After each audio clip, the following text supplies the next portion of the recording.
Cancer پر قابو پانے کے لیے پاک پتن میں پولیس کی طرف سے آگاہی کیمپ لگایا گیا، جس میں پولیس اہلکاروں نے کینسر مریضوں کو خون کا عطیہ بھی دیا۔ امداد حسین کی رپورٹ دیکھیے۔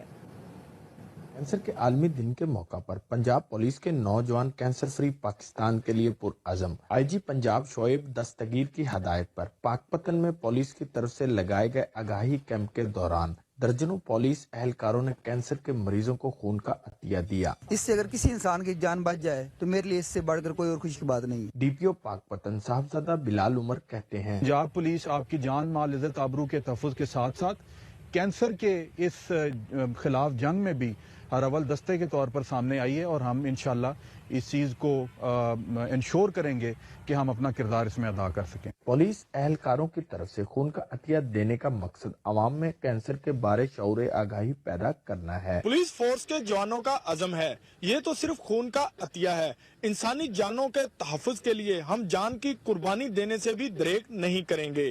امداد حسین، ARY نیوز، پاک پتن۔